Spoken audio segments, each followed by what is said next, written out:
V Šentjurju so v jeku Ipavčevih kulturnih dni skladbo Benjamina Ipavca z naslovom Domovini začeli slavnost ob odprtju prenovljene razstave o znameniti družini skladateljev, zdravnikov in nenazadnje narodobuditeljev.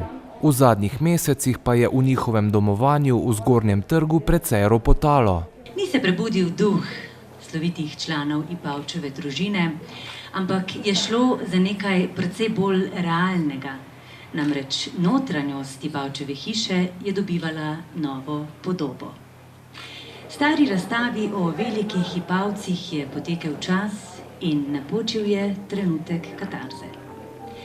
Sleviti trenutek odprtja bi bolje, kot v Ipavčeve kulturne dneve, ne mogli umestiti. In to ravno letos, ko mineva 110-letnica smrti Gustava in Benjamina Ipavca.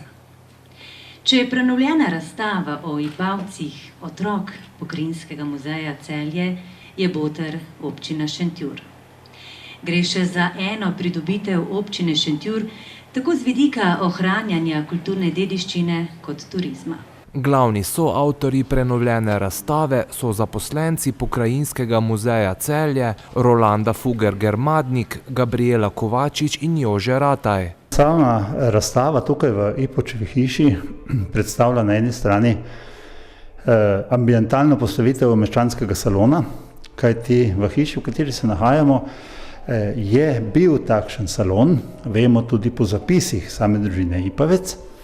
Prav tako seveda potem sprehod skozi Šentjur v 19. stoletju oziroma takratni trg Sveti Jurij ob Rifniku, kasneje Sveti Jurij ob Južni železnici po prihodu vlaka.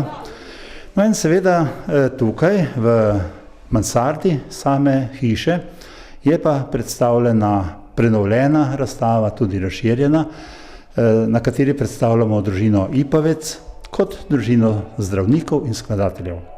Kajti njihovo osnovno poslanstvo je sicer bila zdravniška služba. Začenši z padarjem Francem Ipavcem, s katerim se začenja ta družina tukaj, po njegovem prihodu leta 1805 v Šentjur, po poroki s Katarino Švajkhofer, ki jo je spoznal na bližnji Blagovni leta 1814, in pa seveda z rojstvom prvega sina Alojza, ki je bil tudi po mnenju samega Gustava in Benjamina celo najbolj nadarjen glasbeno v družini, vendar je žal kratka življenjska pot, kajti umrl je 35 let star v mestu Ger na Madžarskem za posledico tifusa.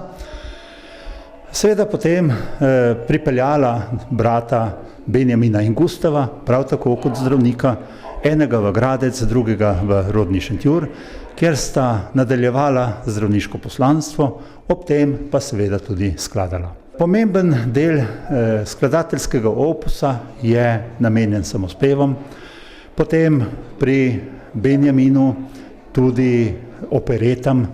Vemo, da je avtor operete Teharski plemiči, ki govori o zgodovinski zgodbi med celjskimi grofi in Teharčani. Potem seveda tudi, lahko bi rekli, celo nesvojena slovenska himna z naslovom Domovini. In pa seveda potem razne klavirske skladbe, instrumentalne skladbe, medtem ko se je Gustav bolj ali manj usmerjal samo v samospeve. Besedila za te samospeve je črpal iz številnih repertoarjev številnih slovenskih pesnikov, tudi domačina Valentina Orožna. Potem Benjamin je recimo tudi od takratnega šentjurskega župnika Josipa Hašnika, tako da dobršen del teh samospevov je pa ponarodil. Tako da danes, če bi vprašali ljudi, bodo poznali pesem Slovenecem, bodo poznali pesem Predica. Malo kdo pa se bo spomnil, a to je pa v glasbi Gustav Ipavec, a to je pa besedilo Antona Martina Slomška, a to je pa recimo besedilo Valentina Orožna.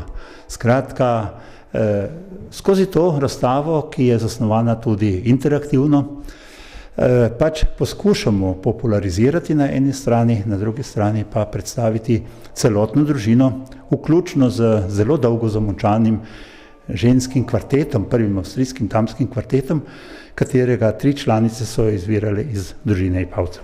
Na to temo se splača slišati še nekaj več besed. V sami matični hiši družine Ipavec je seveda ostala njegova sestra Ivanka, oziroma bolj poznana kot Žanet, žena cesarskega svetnika, dvornega svetnika Alojza Čampe, in hkrati seveda mati 3 hčera, ki so skupaj z prijateljico Pernerjevo Dunajčanko po rodu seveda tvorile tako imenovani prvi avstrijski damski kvartet, ki je ponesel sloves ne le takratnega trga Šentjur, verjamem tudi vseh naših krajev, celotne Štajerske, v evropski prostor, kajti ko so koncertirale po številnih mestih, tako po Franciji, po Nizozemski, po Belgiji, po nemških mestih, nemških deželah, čeških deželah, avstrijskih deželah. Pele so celo na dvoru ruskega carja Aleksandra III., kjer so baje morale kar 3-krat ponoviti pesem Oblaček, katero je uglasbil Gustav Ipavec.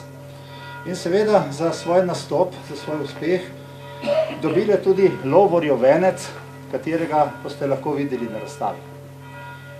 Ne vem, zakaj je ta damski kvartet bil tako dolgo, ne bom rekel zamolčan, ampak žal se je premalo vedelo, pa vendarle je bil izjemno pomemben v glasbenem smislu, kajti številni avtorji so ga uvrščali tako rekoč v evropski vrh vse do začetka 20. stoletja. Prispevek zaključujemo s petjem dekleta, ki morda stopa po stopinjah prej omenjenih.